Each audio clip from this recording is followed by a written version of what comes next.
Bien, on va faire un texte dans la Yaakov qui parle des miracles. Et on continue donc le texte dans la Yaakov de Maseret Shabbat. Astanu Rabbanan, Maaseh be'echad shemeta ishto, ve'nicha ben leyanek, ve'lo haya lo schar. Un homme dont la femme est morte malheureusement et qui n'avait pas de quoi nourrir son enfant. Il n'avait pas d'argent pour payer une nourrice pour allaiter son enfant. Naaselones, un miracle a été fait. Veniftechu lo dadim kebed ideisha. Ok, il a pu allaiter. Il y a eu un miracle, il a pu allaiter. Il a pu allaiter. Un miracle incroyable. Qu'un homme a pu allaiter son enfant. Normalement, c'est une femme qui allaite. Là, c'est un homme qui a pu allaiter son enfant. Alors, la Gemara, il y a une marque entre les sages. Comment voir ce miracle? Comment voir ce miracle? Amar Rabbi Yosef. Ok? Amar Rabbi Yosef. Ba veroe kama gadol adam ze, shenaase lo nes kaze. Regarde combien grand est cet homme qu'il a eu un miracle pareil. Amarlo Abaye. Amarle Abaye. Abaye lui a répondu. Il y a la Gemara dans Daf Nun Aleph. Nun Gimel, excusez-moi, dans Shabbat. Amarle Abaye, Adraba au contraire. Kama Garoua Adamze. Combien il est terrible cet homme-là, qu'il n'est pas bien. Chez Nishtanu lo Sidre Maaseh Bereshit. À cause de lui, Rachidi n'a pas eu. Pourquoi il était Garoua? Velo Zacha Liftach lo Sharesra. Il n'a pas reçu l'argent de façon naturelle. Bon. Abaye. Amar Rav Nechman, il dit Teda, Demitraresh Nissa velo Ivo Mizone. Et Rav Nechman, il dit, c'est vrai que très souvent on voit des miracles qui arrivent à des personnes, mais on ne voit pas qu'ils deviennent riches. Ou bien que tout d'un coup, Rachid dit qu'on voit que leurs frigidaires se remplissent tout d'un coup. On ne voit pas ça. Bon, on va essayer d'expliquer tout ça. On verra après la suite de la Gemara si on a le temps. Déjà, il faut essayer de comprendre quelle est la marloquette entre les Amoraïm. Pourquoi l'un dit combien il est grand cet homme-là, combien il est grand cet homme-là pour qu'un miracle lui soit fait. Et un autre qui lui dit au contraire, au Garoua, il est terrible cet homme-là, puisqu'il n'a pas eu le droit d'avoir sa parnassa de façon naturelle. Alors, on va essayer de comprendre les deux positions, et on va essayer d'en tirer l'enseignement pour nous. La première position pense que le miracle, que la nation du Nes, c'est une dérogation au naturel. C'est un miracle. Or, il pense, la première... on va commencer par Abaye, pardon. On va commencer par Abaye qui pense que c'est pas bien. La deuxième vue. Donc, il pense que c'est pas bien, un miracle. Parce qu'il dit que, pour plusieurs raisons. Une des raisons fondamentales, c'est que l'homme a été créé libre. De pouvoir, à chaque instant, croire au bon Dieu, ou Dieu préserve le contraire. Vous savez que même Rabbanou, il y avait un très grand rabbi, c'était Kohen Gadol, très très grand sage, Kohen Gadol, qui toute sa vie a eu le miracle à Yom Kippour pendant 80 ans. Que vous savez qu'il y avait à Yom Kippour, il y avait le Seir Azazel, le bouc émissaire, qu'on jetait. Et il y avait un miracle qui se passait, qu'il avait un route, il avait un fil rouge, et il redevenait blanc. Le fil rouge redevenait blanc. Et lui, il a eu pendant 80 ans le miracle que ça se passait. Après, pendant plusieurs générations, ça se passait. Et pourtant, il est devenu, à la fin de sa vie, il est devenu un sadducéen. Il est tombé. Donc, ça veut dire qu'il faut toujours qu'il y ait le libre choix. Il faut toujours qu'un homme, il ne faut pas trop le dire, mais en réalité, un homme ne grandit dans la Torah que s'il peut tomber. Un homme qui ne peut pas tomber, un homme qui est un fanatique, on va dire, qui ne pense pas, qui évolue pas, qui grandit pas. Et bien dans la Torah, il est peut-être bien, c'est peut-être un tzaddik, peut-être un tzaddik, mais il ne peut plus grandir. Dès qu'on grandit, dès qu'on se limite modèle, c'est pour ça qu'on dit plus quelqu'un grandit, plus la tzara grandit. Parce que c'est la liberté. Plus un homme grandit, plus il a le choix de devenir un tzaddik, et plus il a le choix de devenir un rachat. Et ça devient même plus compliqué, parce que plus on grandit, plus les choix grandissent. Pour quelqu'un de Benoni, le choix c'est d'aller étudier ou de ne pas l'étudier. Bon. parce que je suis fatigué le soir, je vais étudier encore une heure de plus, je vais aller dormir. Mais pour le tzaddik, c'est plus ça les choix. Quand j'étudie, dans les deux cas, il étudie. Il peut étudier, c'est un peu Hatzera, il peut étudier, c'est un peu Hatzeratov. Il peut étudier le Shem Shamaim, il peut étudier, il ne devrait pas étudier à ce moment-là, il devrait aider quelqu'un, faire une mitzvah. Ça devient des choix beaucoup plus subtils, où le paradis, l'enfer est à deux doigts. Là, et ça a l'air d'être la même chose. Plus on grandit, plus on peut tomber.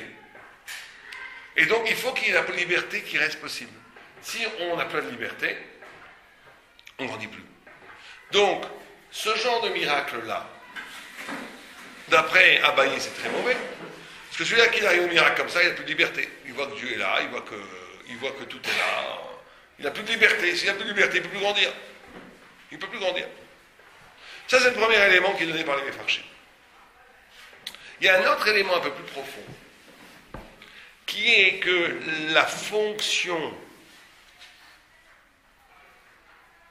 Pourquoi est-ce que Dieu ne se révèle pas? Il ne faut pas des miracles toutes les secondes. Bon, ça, c'est la première idée. Deuxième idée, cherchons une autre idée. Pourquoi à chaque seconde, il n'y aurait pas un miracle? Alors que ce soit naturel, alléluia. Comme au Hamaba, ça sera comme ça. On n'y aura pas de problème. Bon, on a dit qu'il y a une notion de liberté, c'est évident. S'il y a des miracles tout le temps, il n'y aura plus de liberté, donc il n'y aura plus de sera. Il n'y aura plus de prière après. Il n'y aura plus de prière. Alors pourquoi Dieu il veut ça? Pourquoi Dieu il veut que des hommes dans le ténèbre, dans l'exil, pourquoi est-ce qu'il faut être comme ça? Comment? Quand on est dans l'obscurité qu'on va le... Pourquoi? C'est quand c'est tout noir, à peine une petite lumière jaillit plus. Ouais, ça c'est vrai. Ouais. Mais qu'est-ce que Dieu veut de nous en vrai? Pourquoi Dieu il nous a mis là-bas? Il nous a mis dans un monde où on ne le voit pas, où on peut penser que c'est pas vrai, la Torah, que c'est pas vrai Dieu, Chas Shalom, et des les chilonim, les pauvres, ces gens-là, ils ne savent même pas dans quel ténèbres ils sont rentrés. C'est terrible en plus. Des gens, la majorité du monde ne s'en sort pas. La grande majorité de l'humanité, c'est une catastrophe pour eux. Catastrophe. Justement, c'est pour arriver à la fin des temps que tout le monde aura retrouvé Dieu. Oui, pourquoi Hachem il veut ça? Qu'est-ce que ça apporte cette histoire? À quoi ça sert tout ça? Bon, ça on l'a dit, c'est donner ça, c'est la liberté. Mais une autre notion, qui est une notion un peu profonde, qui est très importante, mais les idées les plus profondes, elles sont très simples quand on les comprend. C'est que Hachem, il veut, c'est ça la grandeur de l'homme, que sa lumière soit portée au plus loin dans les ténèbres. Il n'y a que l'homme qui peut faire ça. En d'autres termes, dans le monde supérieur, dans le monde des anges, tout est clair, tout est transparent, tout est vrai. Mais la lumière est proche de sa source. Mais plus la lumière de Dieu, la vérité, va jaillir, va illuminer loin d'Hachem, Kebiachol, c'est-à-dire dans un univers qui est un univers qui est matériel, qui n'est pas censé avoir la lumière, plus le Kiddush Hachem va être grand. Plus ça va être une gloire pour Dieu. Plus ça va être un kvod Hachem. En d'autres termes, l'homme est la seule personne qui peut faire résonner la lumière de Dieu là où on ne l'attend pas. Et c'est ça être juif. C'est ça être juif. C'est ça qui est très dur à être juif. Parce que les juifs, les spiritualités goy, elles tuent le corps, elles tuent la vie, et puis elles s'en vont en haut. Bon, elles deviennent de Levaï, en réalité, la plupart des gens, c'est pas vrai, mais au meilleur des cas, on devient un petit ange. Mais on n'est plus dans le monde. La plupart du monde, c'est ou bien être des anges, ou bien être des bêtes. Pour la Torah, l'homme se doit être homme, et dans le monde lui-même, faire jaillir la divinité. C'est pour ça que vous savez que bientôt, on va faire... la semaine prochaine, sûrement, on fera un cours sur Shavuot, parce que c'est important Shavuot. Mais un des éléments de Shavuot, c'est vrai qu'on lit, dans les Ashkenaz, je crois que les Sfarad ne lisent pas ça, mais les Ashkenaz lisent la Megillah de Ruth. Et même les Sfarad qui ne la lisent pas, je pense que certains Sfarad la lisent, il faut l'étudier. Parce que David Améler est né à Shavuot. Or, David Améler, de qui il venait? Quelles étaient ses origines? Ruth, d'un côté, et de l'autre côté, Yehuda. Et le Maral explique, parce que David Améler doit venir de la pire des peuples. Vous savez que Moab, Ruth à Moabien, c'est le pire des peuples. Il n'y a pas pire. D'abord, Moab, il est né d'un inceste. Son nom lui-même est infamant. Moab, qui vient du père. Donc, Moab, il est né d'un inceste avec Lot. Lot et ses filles, donc il n'y a pas de pire au monde. Et Moab, nous dit le Gaon de Vilna, c'est la force numérique, la Gamatria, de 49. 49, c'est même 40, d'accord, Bet 42, Vav 48 et Aleph 49. Moab, le gars de Vilna dit c'est Arbaim Betesha Sharetua. Moab, c'est le peuple avec toute l'impureté de tous les temps. C'est-à-dire toutes les impuretés que vous pouvez trouver. On va dire que Moab, aujourd'hui, ce serait Internet. Voilà, Internet, c'est Moab. C'est pareil. Aujourd'hui, Moab, c'est dans Internet. Donc, comment ça fait que le Mashiach, il vient de ça? On n'a pas trouvé un peuple mieux que... D'abord, pourquoi est-ce qu'il n'est pas juif d'origine? Le roi d'Israël. Le Mashiach et le Messie qui va sauver l'humanité entière. Il faut le trouver à Moab. Alors, le Maharal explique, si, parce que c'est comme ça, que le Mashiach, il doit être la combinaison du plus noble d'Israël. Yehuda, c'était la tribu qui était la plus noble en Israël. Et de pire d'humanité, qu'est Moab. Pourquoi? Parce que Moab, parce que le Mashiach, c'est celui qui va porter la lumière jusqu'au bout des ténèbres. C'est ça le Mashiach. Il va donner l'éclaircissement divin, le sens divin à toute chose. Or, quelqu'un, la Gemara, elle dit pourquoi Shaoul, qui était le roi d'Israël au début, il a perdu la royauté. Vous savez, la réponse de la Gemara, elle est incroyable. Shaoul, il a perdu la royauté, Mishum de Enlo Dofi. Il n'avait pas de tâche. Il était parfait. Il était de généalogie parfaite. Il venait d'une super famille, Shaoul de Binyamin, etc.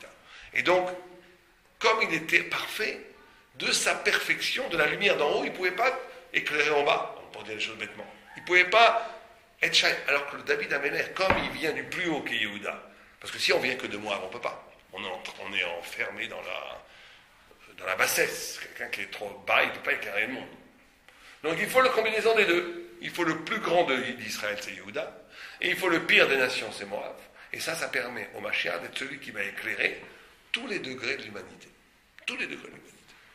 Vous connaissez, la Gemara dit que vous savez qu'on a le droit d'accepter les convertis des Moabites. Shaoul, il a voulu rendre David Mamzer. Il a voulu dire que David Améler n'était pas caché pour entrer en Israël. Parce qu'il vient d'une Moabite. Il n'est pas caché. Parce qu'il a écrit Moabite, là, il y avait Bekal. Le Moabite, les Moabites, on n'a pas le droit de les convertir. Un Moabite veut se convertir, on refuse. Bon, alors, il y a eu tout un, la Gemara, elle fait tout un pile-poule, c'est Moabite et le Moabite. Mais la Gemara dit quelle est la différence? Pourquoi le Moabite, on n'a pas le droit d'accepter, et la Moabite, on a le droit de la convertir? Pourquoi? Et la Gemara dit parce que les Moabites ne nous ont pas donné, quand on avait soif et faim, on traversait leur territoire, ils ne nous ont pas donné à manger ni à boire. Et une femme, c'est pas réprimandable le fait qu'elle ne donne pas à boire et à manger dans la rue parce qu'elle est cachée, une femme est de sa noix. Alors que les hommes auraient dû apporter. Bien. Très bien, c'est la Gemara. Donc on comprend pourquoi Moabite ne peut pas Moabite. Mais tout le monde pose une question en disant mais les femmes Moabites, elles ont fait 10 fois pire. C'est elles qui ont séduit la tribu de Shimon, Zimri, et qui ont fait pécher Israël de la Vodazara, et qui ont causé la mort de 24 000 âmes en Israël. On dit que les 24 000 talmuds de Rabbi Akiva, c'était les Gilgoulim de ces 24 000. Donc pourquoi? Alors qu'est-ce que ça veut dire quoi? Quelqu'un qui ne te donne pas à boire et à manger, tu ne le convertis pas parce qu'il n'est pas bien. Mais quelqu'un qui fait du znout, qui était terrible, ces femmes-là, elles rentraient, elles obligeaient à faire de la vodazara si elles disaient, elles séduisaient les hommes d'Israël pour les faire tomber dans la vodazara et le znout, celles-là on les accepte. Comment c'est possible? Quelqu'un a une idée par rapport à ce qu'on vient de dire? Parce que cette midara de Moab, elle est convertissable. Alors que la mida de ne pas donner à manger à celui qui a faim, c'est pas convertissable. Quelqu'un qui a faim, tu ne donnes pas à manger, la cruauté, la radinerie, on va dire, tu peux rien en faire dans un temps. Donc dehors, on n'en veut pas. Par contre, la sensualité, on va dire, en jouant un joli mot pour couvrir l'horreur de Moab, David Améler, il peut le transformer. Comment il le transforme? Le Maharal dit, quand il dit pas animit palel, il dit anit fila. David Améler, quand il prie, il paraît extraordinaire de voir David Améler prier. Quand il priait, nous on prie avec la tête. Et encore, le vrai. On prie avec la tête. On pense à ce qu'on dit. Mais David Améler, quand il priait avec tout le corps, la tête, le cœur, l'estomac, jusqu'au bout des ongles, jusqu'au bout des pieds, il priait. C'était une prière. C'était comme une lumineuse prière vivante devant Dieu. C'est-à-dire qu'il avait utilisé, vous comprenez ce que ça veut dire? Il a utilisé la sensualité de Moab, qui est corporelle, et il a transformé ça en Gdusha. Ça, c'est Prinat Mashiach. Mais c'est avec David Amelech qu'il peut le faire. Shaoul ne peut pas le faire. Shaoul, il est le Keter, il est en haut. Il est la noblesse pure. Il ne peut pas transformer quelque chose qui est négatif en positivité. C'est pas possible. Oui, mais ça, c'est plus qu'un caractère. Ça, c'est une capacité fondamentale de donner, de révéler le bien dans le mal. On voit même chez les tzadikim, même dans les Talmidei Chachamim, il y a toutes sortes de Talmidei Chachamim. Il y a des gens qui sont faits pour étudier toute la journée, pour ne pas du tout avoir un contact avec l'extérieur. C'est des gens qui sont des tzadikim gdolim, qui sont dans le Beit Midrash, ils sont faits pour ça. Il ne faut pas les envoyer parler aux gens, il ne faut pas les envoyer ramener des gens de chouva, il ne faut pas les amener dans la rue, ils sont faits, ils sont purs doucha. Il y a des rabbanim, et ils seront punis s'ils vont dehors. S'ils essaient de faire du kirou, ils seront punis. Il y a des rabbanim, des neshamot, qui doivent aller dans la rue. Et ils seront punis s'ils restent toute la journée au Beit Midrash. Parce que leur tafkid, c'est qu'ils sont capables de renverser le mal en bien. Il y a des neshamot. Et c'est pareil dans plein de choses. C'est pas que d'ailleurs dans la rue, c'est pareil dans plein de... Il y a des rabbanim, par exemple, qui ne veulent rien lire qui n'est pas Torah. Rav Shach, par exemple, il disait que lui, il ne faut rien lire qui n'est pas Torah. Tout ce qui est philosophie, science et tout, tamé, dehors. On n'en veut pas. Rav Simcha Zissel, il disait que celui qui ne lit pas ça, il a un chisarot de Talmid Chacham. Rav Simcha Zissel, il disait que tu es obligé de lire parce que tu dois être capable de montrer justement les nitzot, de récupérer les nitzotzot qu'il y a dans certaines cultures pour les intégrer dans la Torah. Donc c'est des marloquettes. Mais on va dire ces marloquettes, elles renvoient des neshamot. Il y a des neshamot qui peuvent, il y a des neshamot, s'ils lisent des livres qui sont pas la Torah, ils vont sombrer dedans. Ils ne sont pas faits pour eux. Et il y a des neshamot, au contraire, en lisant ces livres, ça va alimenter des nitzotzot qui vont alimenter leur Torah. Donc chacun doit demander à son âme, selon les circonstances, selon son niveau, selon sa neshama, qu'est-ce qu'il doit faire. Mais vous comprenez, mais en tous les cas, Prinat Mashiach, lui, c'est Vadaï, que lui, il est capable de rendre la Kedusha dans tout. Donc, la grandeur de la nature, la grandeur du naturel, c'est que justement Dieu est caché, l'opacité de la matière empêche de voir le miracle, enfin, on ne voit pas le miracle, et c'est à l'intérieur de cette opacité même qu'on révèle la divinité. C'est ça pour ça que le miracle c'est négatif, pour Abaye. Abaye il dit, si tu m'introduis le miracle là-dedans, tu court-circuites, tu nous déplaces dans la divinité, alors que c'est pas ça qu'il faut faire. Ce qu'il faut faire, c'est pas aller dans les mondes supérieurs. Ce qu'il faut faire, c'est ramener la lumière des mondes supérieurs ou plutôt révéler la lumière divine qu'il y a dans les ténèbres, dans la nature. Donc le miracle casse ce système. Et comme le miracle casse ce système, c'est très mauvais. D'accord? Ça, c'est la deuxième explication.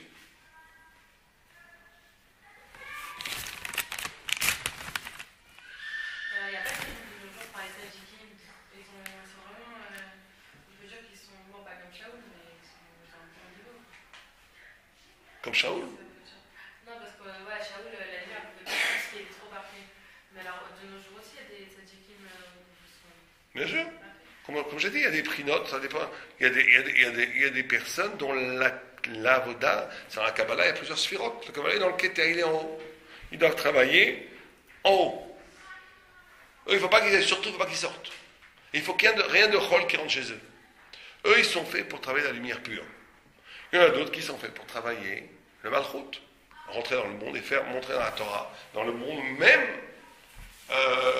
révéler dans le monde même, ce qu'on appelle le travail à klipa, de l'ishbor et à klipot pour amener une tzotzot. Ça, c'est des chamottes et ça se fait naturellement d'ailleurs. Il n'y a pas besoin tellement de se chercher. Il y a des gens qui sont faits pour ça et d'autres qui sont faits pour le contraire. Chacun selon sa mission. Pourquoi quoi? Parce que la malchoute, c'est pas ça. La malchoute, c'est pas être Shaoul. La malchoute, c'est David Amelech. La malchoute, l'essence de la malchoute, c'est la capacité de donner un sens divin à toute chose dans le monde. Ça, le Melech Israël.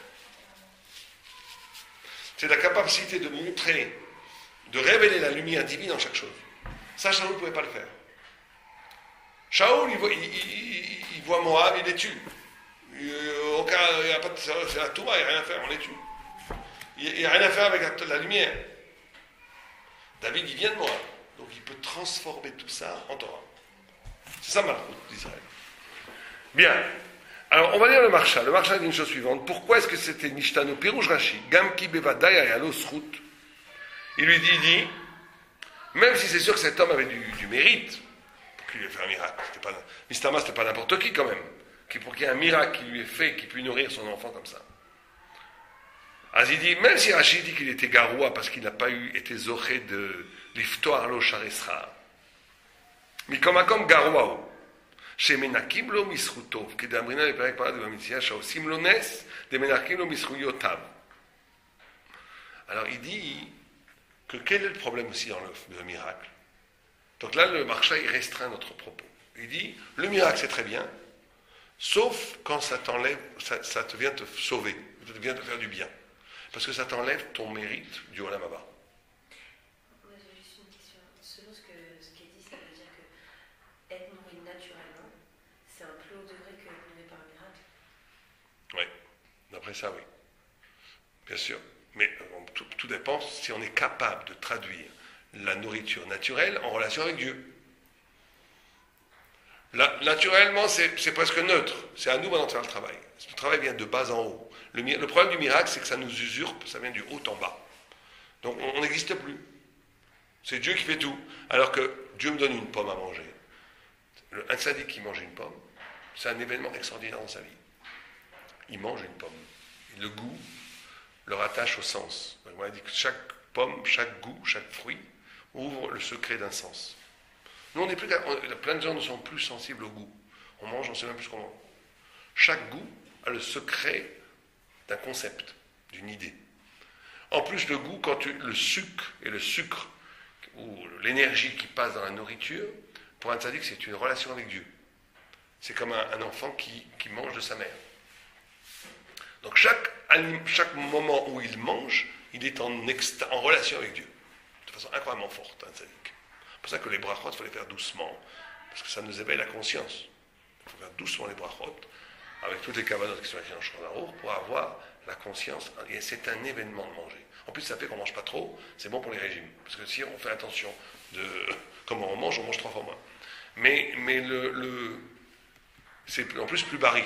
Bon, ça c'est mimélé. Mais il est très important quand on fait le tzaddik, quand il mange, donc il transforme la nourriture en révélation.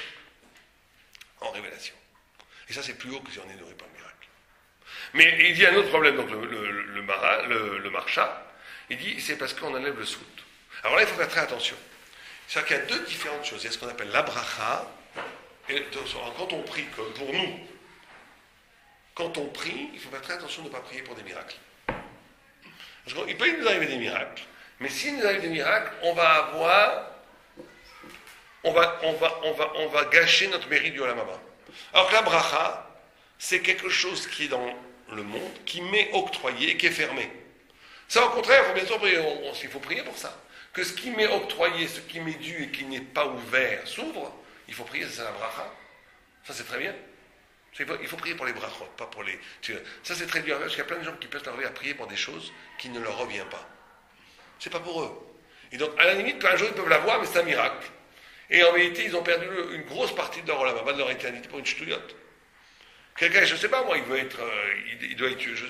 Bon, on va donner des exemples. Tout le monde peut imaginer des exemples. Il faut savoir prier pour des choses qui se constituent, qui sont liées au pourquoi j'ai été créé, qui sont liées à ma personnalité, qui sont liées à ma vérité, et qui ne soient pas une prière de prier pour des choses qui sont complètement de l'ordre du farfelu, de l'imaginaire, de la frustration. Parce qu'à la limite, ça peut arriver. Mais c'est même plus mauvais des choses que ça arrive. On peut savoir. Tout le monde peut savoir qui il est. C'est une question d'honnêteté intellectuelle.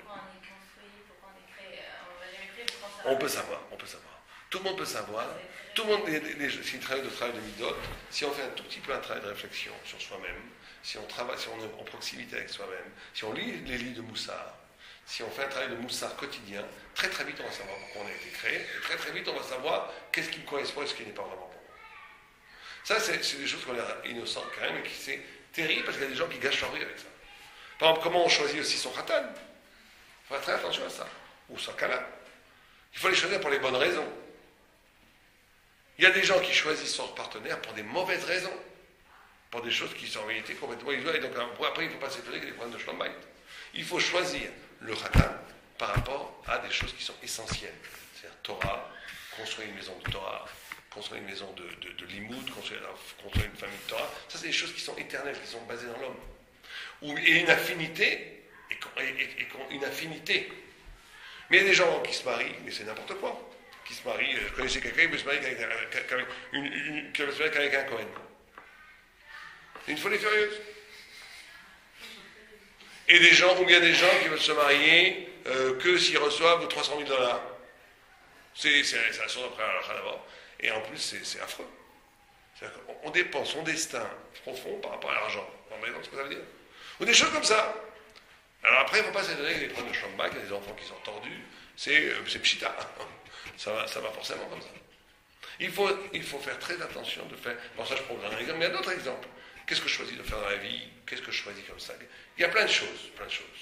Il faut à un moment donné que les choix soient faits par rapport à une recherche de rejoindre ce que je suis vraiment. Pas de vivre des hashtagiots. Pas se jouer de la comédie toute sa vie. Parce qu'on n'avance pas dans ce cas-là. Et donc il continue le marcha, il dit c'est sûr qu'il avait un mérite cet homme-là. Mikol Makom Garouaou, il était Garouaou. Chez Menachim, l'homme Isriotav, on lui enlève son mérite. Kede Abrina et Perek Bemamitzia, Shosim Lones. Menachim Isriotav, on lui enlève son mérite. Venire. Dès Shel Abézé, l'Omar, En Kol Chadash Tarat Hashemesh. Des chiffres d'un Talmud. Qui a dit que ça c'est autre chose, il te dit que c'était quand même possible. Oh.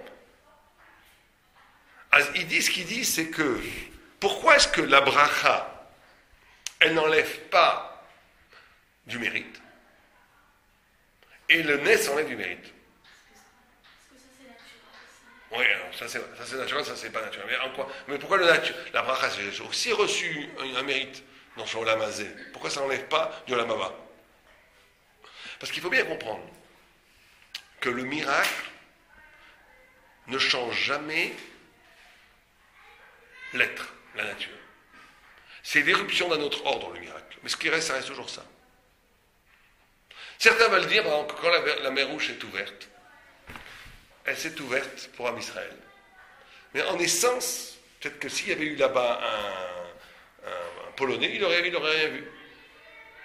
On a du mal à comprendre ça. C'est une sorte de deux dimensions. Pour ça, c'est-à-dire que quand les Égyptiens sont rentrés dans la mer Rouge, ça s'est refermé sur eux. Parce que pour eux, elle n'était pas ouverte essentiellement. Le miracle était pour Am Israël. En d'autres termes, le miracle, c'est l'irruption d'un autre ordre que tu peux voir, l'ordre du Olam Haba, justement. Mais le monde ici, il a le droit, Olam Keminago Noeg. Le monde, il a le droit de continuer à vivre. C'est pour ça que la Gemara dit, celui qui dit Hallel tous les jours, Arézé Megadev. Celui qui dit Hallel tous les jours, il blasphème. Pourquoi il blasphème? Celui qui dit Hallel tous les jours, il blasphème, il Megadev. Hein? Traduction de blasphémie. Blasphémeur, on n'aime pas traduire ce mot. Vous savez, il dit, c'est comme si Rav Shalom, il était contre Dieu. Voilà, on va dire ça comme ça. Pourquoi? Alors, ce qu'il y a une Gemara qui dit qu'il y a une fois un Romain qui a dit à un Rav, je crois que c'était Rabbi Akiva, Ben Gamliel, je sais pas l'un des deux, il lui dit, si Dieu n'aime pas les idoles, il a qu'à les tuer. Si Dieu n'aime pas les idoles, pourquoi il ne détruit pas les idoles? Un idolâtre dit ça. Il lui dit, non, mais si Dieu détruit les idoles, il y a ceux qui adorent le soleil et la lune, ils vont dire, voyez, Dieu ne peut pas détruire le soleil et la lune. Et donc il a dit, bon, à quoi il va détruire le soleil et la lune? À cause des idiots, il a dit, Shotim, Mishum Shotim, on va détruire le monde à cause des idiots. Et là, Olam Keminago Noeg, le monde il connaît chacun, et Shotim, Itnou Din, et les Shotim, Itnou Din, Cheshbon Vedin, Beatil Dabour, un truc comme ça. En tous les cas, que le monde, il a le droit d'exister comme il est. Il a le honneur, mais la Gemara dit, Oilo Mishechai Mishum Olam Keminago Noeg. C'est-à-dire que le monde, il a ses propres règles naturelles. Et ça, on ne les change pas. On ne les change pas. Le miracle, c'est l'introduction d'une dimension hors du monde qui te vient, Shaya, qui se rallie à toi. Alors c'est pour ça que la bracha, c'est dans le monde. Donc ça t'enlève aucun mérite du monde futur. Mais quand tu as un miracle qui t'est fait, ça t'enlève le mérite parce qu'en réalité, tu as pris quelque chose qui t'appartenait pour l'éternité et tu l'as rendu temporel. Donc tu perds du mérite. Donc il ne faut pas prier pour les miracles. Sauf certains sont prêts à perdre du mérite s'ils aiment tellement un enfant. Ils veulent que le miracle, je suis prêt à perdre du olam haba pour que cet enfant vive. Ça, il y a des fois, bien entendu, on peut prier pour le miracle, mais ça doit être absolument exceptionnel. De façon générale, il faut prier pour la bracha. Et surtout pas user son srout pour des ch'tiotes. Faire très attention de ne pas aiguiser son shut. Bon. Des fois, on fait tellement que. Enfin, on frit. Mais on a- Quand quoi? Des fois, on frit, exemple, quand les femmes elles sont stériles. Donc, peut-être ça peut être de la bracha, mais en fait, c'est un miracle. Tout à fait. Donc, Et ça, je pense que la stérilité, les femmes sont prêtes à perdre peut-être. Parce que tu vas gagner du Olam Haba en ayant des parce enfants. qu'il fait justement qu'elle prie pour avoir. Oui, des enfants. Donc, en fait, tout c'est à un fait. miracle. Donc, on peut savoir. Mais c'est possible, on ne sait pas. On ne sait pas, on ne sait pas. Bah, on peut demander au médecin. Faut pas dire Si le que- médecin vous dit que c'est un miracle total, c'est un miracle. Non, mais par exemple, là, les notes, elles étaient à 40 et pourtant, Ah bah oui. on leur a enlevé du mérite parce qu'ils ont fait pour avoir des enfants. Comme Léa aussi, elle a changé son nasal. On dit ça pour les Oui, mais là-bas peut-être pas, parce que là-bas, elles ont. Toute leur kavana, c'était pour Am Israël. C'était pas pour elles. C'est-à-dire que toute leur kavana, c'était de devenir des imaot et des abaot. C'était pas pour avoir, moi, un enfant. C'était pas un miracle qui leur a été fait à eux, c'est un miracle qui a été fait à nous, à tout Am Israël. C'est qu'Am Israël devait naître dans le miracle.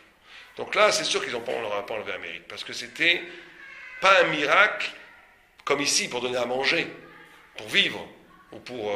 Là, c'était un... Peut-être que chaque enfant, d'ailleurs, c'est la même chose. Peut-être qu'on a le droit de prier pour un enfant, parce qu'un enfant, c'est jamais toi. C'est toujours la continuation de Am Israël. Peut-être qu'un enfant, on aura toujours le droit de prier pour un miracle, sans que ça nous enlève du mérite. Parce que tout le problème, c'est que tu manges ta part. Mais si ce qu'on te donne, c'est pas ta part, c'est la part de Am Israël, c'est la part qui te transcende complètement, tu perds rien. Bah, là, le cas, c'est pour faire du blanc. Donc, c'est pour l'enfant, c'est pas pour lui. C'est pas tout à fait pareil, peut-être. Ouais, bon, c'est une bonne question. Peut-être que c'est pas tout à fait pareil, parce que pourquoi est-ce qu'on n'a pas donné les mésonotes de façon naturelle? Alors que si quelqu'un qui est stérile, est-ce qu'on ne peut pas avoir un enfant de façon naturelle? Tout ce qu'il dit, il dit que pourquoi est-ce qu'on n'a pas eu un enfant de façon naturelle? Enfin, pourquoi il n'a pas eu l'argent? Bon, Il y a des miracles qui viennent sans qu'on demande. Ça revient du mérite. bah oui. Oui. Ouais, bien sûr. Mais c'est pas de notre faute. Ça vient comme ça. Non, Si elle a des miracles tous les jours, c'est comme ça qu'elle a. Il y avait un arabe, une fois très grand arabe, qui arrivait dans un village où il y avait un shed. Un shed, c'est des démons. Les démons, ça existe, moi j'en ai vu. Vous ne croirez pas, mais c'est pas grave, j'en ai vu des démons. Moi j'ai vu des shedim. J'ai en Irlande, j'étais en Irlande, j'avais 16 ans. Et j'étais seul en Irlande. J'étais en vacances dans la yeshiva, j'avais 16-17 ans. Et j'étais en Irlande et j'étais. On va me prendre pour un fou, c'est enregistré, bon, ça peut être. Mais je suis entré dans un château complètement détruit. Enfin, un truc qui était détruit depuis 50 ans au bord de la mer.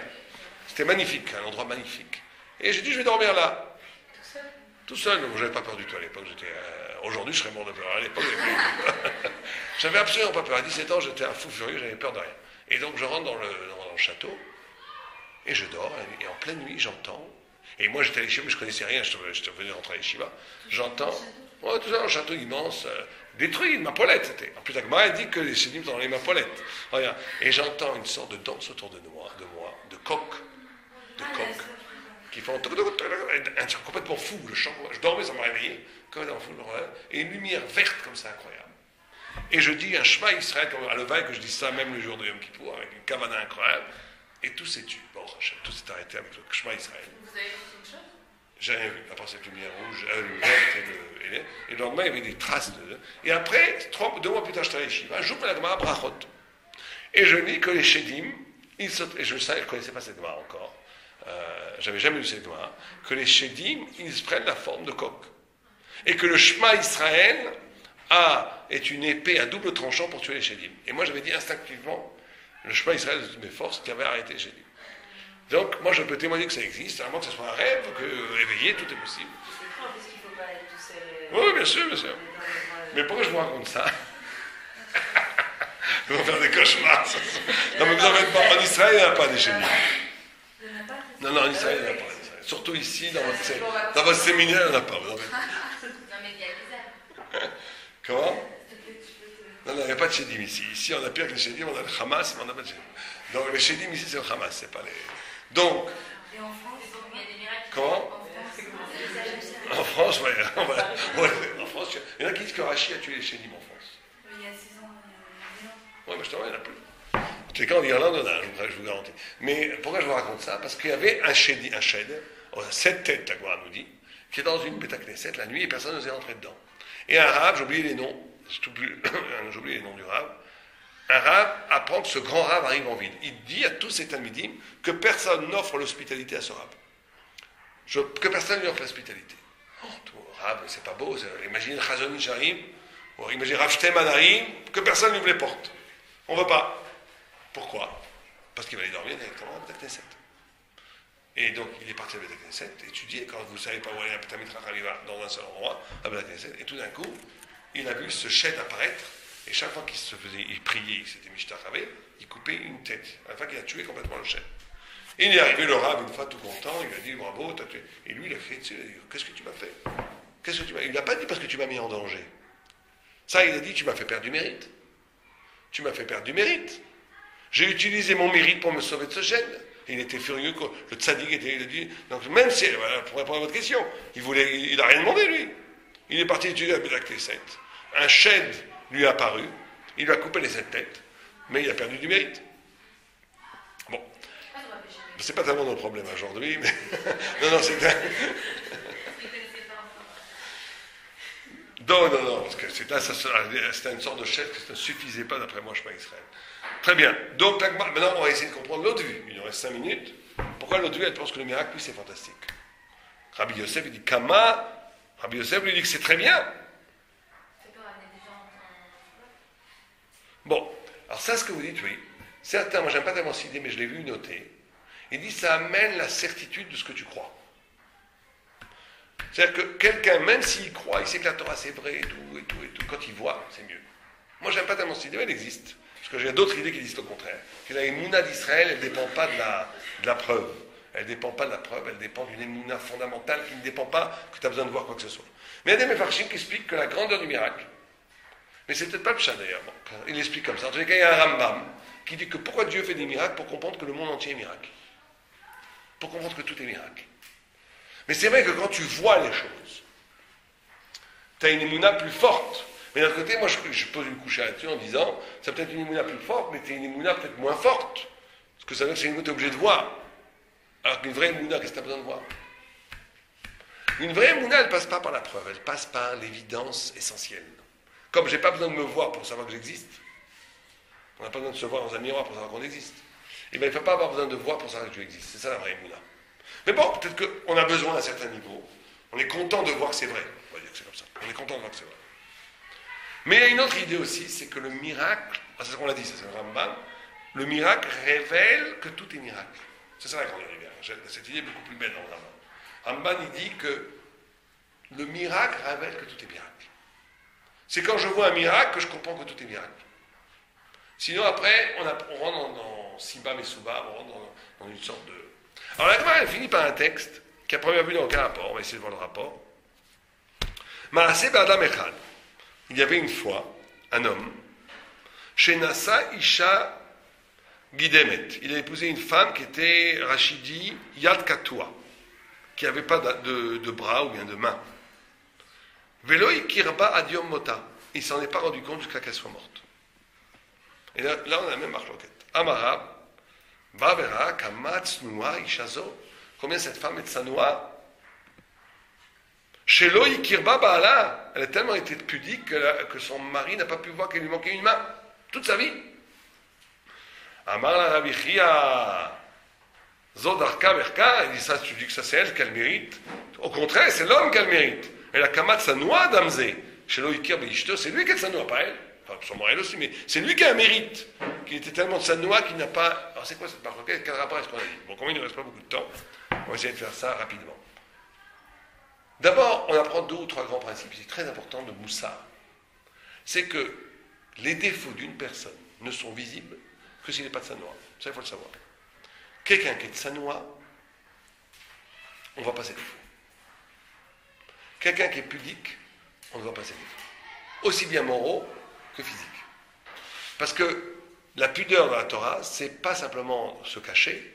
La pudeur dans la Torah, c'est d'être capable de faire rejaillir la beauté de l'âme. Vous savez que c'est pour ça qu'on ne couvre pas le visage. Pourquoi est-ce que nous, on ne couvre pas le visage? Pourquoi on ne porte pas la burqa? Pourquoi on ne porte pas la burqa? Pourquoi les Arabes, ils ont tort de porter la burqa? Pour nous, en tous les cas. Pour un juif, on ne porte pas la burqa. Pourquoi? Parce que la tsniout, l'essence de la tsniout, c'est de comprendre... Pourquoi est-ce qu'il fait de Sanoua avec elle? Pourquoi est-ce qu'il fait de Sanoua? Pourquoi tu as le droit de demander de Sanoua? Quel problème? Pourquoi on ne serait pas comme des animaux? Comment? Oui, pourquoi? On est de Sanoa. Pourquoi, alors je pose une question même plus. Pourquoi Adam et Chava, qui étaient des tzadikim mourir dans la faute, eux, ils n'étaient pas de Sanoa. C'était la lumière d'Hachem qui les ont. Non, parce qu'il n'y avait pas la faute à l'époque. Et alors? Bah, il voyait Bah, ils avaient rien fait, les bannis. Oh, donc la tseniut, c'est quoi? C'est la conscience que je ne suis pas Parfait. parfait. Être Sanoa, c'est ça. C'est la comprendre que je ne suis pas parfait. La tseniut, quelqu'un qui n'est pas de Sanoa, c'est terrible parce qu'il croit qu'il est parfait. Quelqu'un qui ne se promène pas bien, il croit qu'il expose quelque chose qu'il faut cacher. T'as rien compris, il faut cacher ça. Quelqu'un qui expose une blessure, on ne montre pas ce qui n'est pas parfait. Alors pourquoi je ne veux pas cacher le visage? Non, c'est logiquement compréhensible. Pourquoi est-ce qu'on ne cache pas le visage, nous? Parce que le visage est parfait. Le visage, c'est le guilou de la neshama. C'est le visage, quelque chose d'extraordinaire. Et la neshama, elle est parfaite.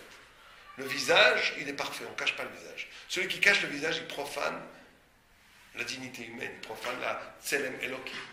Il enlève la divinité qu'il y a dans l'homme. On ne cache pas le visage. Ni les mains. Bon, ça, on fera peut-être un coup une fois sur la sniout, pourquoi pas les mains, le visage. Mais en tous les cas, et quand quelqu'un est tsanoua, c'est-à-dire qu'il ne s'expose pas, on ne voit pas ses défauts.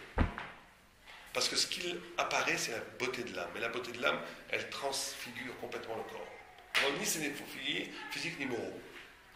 Ça, c'est la vue de... Qui disait ça? La vue de Rav. Rabbi Chia, lui, il dit que la grande sniout, ça c'est très dur, c'est d'être capable de ne pas voir les défauts des autres. Il dit Kamat Sanoa Adam Zé. Pourquoi il dit Sanoa? Pourquoi il dit Sanoa cet homme? On peut dire qu'il est tzaddik, qu'il est savlan, qu'il est, je ne sais pas moi, qu'il est. Pourquoi il dit Sanoa? Pourquoi c'est par rapport à la sniout? Tu ne vois pas que. Bon, parce qu'on va dire parce qu'il n'a jamais regardé sa femme. Mais en vérité, le pshat, c'est pas ça. C'est que quand quelqu'un est Sanoa, Sanoa, ça veut dire encore qu'il est lié à l'âme. Il n'est pas lié à s'exposer, à se montrer à l'ego. Il ne fera jamais de reproches aux gens. C'est que le Icar du Shlom Bayit, c'est de ne pas faire de reproches. Le Icar du Shlom Bayit, c'est être capable de ne pas faire de reproches. D'accepter les défauts d'autres. C'est le Icar du Shlom Bayit. Parce que le Shlom Bayit, parce que c'est très très très destructeur de faire des défauts, de faire des remarques tout le temps. Il ne faut pas faire des défauts. Il faut accepter avec bienveillance les défauts de l'autre. Et quand tu fais ça, en plus, la personne, elle s'améliore beaucoup plus que si tu le dis tout le temps. Je te redis encore une 10e fois, je te redis ça. C'est très mauvais. Parce que, et quelqu'un qui est tsanoua, il va à la limite jamais s'occuper des défauts de l'autre. Pourquoi? Bon, on n'a pas le temps d'expliquer maintenant, peut-être on l'expliquera une autre fois, mais c'est une chose très importante de savoir qu'on doit être capable de ne pas, sauf quand c'est rara. Comme ça, c'est les toilettes, c'est pour le bien de l'autre. Là, c'est pas faire des remarques. Si c'est pour le bien de l'autre, pour l'améliorer, il faut dire. Mais si c'est juste pour faire passer une frustration, c'est un problème de sniout. C'est un problème que tu n'es pas au cœur de toi-même. Tu es encore dans la frustration, dans l'exposition, que la chose, tu es dans l'extériorité. Et donc, tu es intrigué que l'extériorité de l'autre ne corresponde pas à ton extériorité à toi. Tu n'es pas dans l'essence. Quelqu'un qui est préoccupé par les choses essentielles, par la Torah intérieure, il est complètement... Parce qu'il est tsanoa, il n'est jamais aguiche aux défauts des autres. Il aime les personnes telles qu'elles sont. C'est pour ça qu'il est tzaddik. Quand on va arrêter là...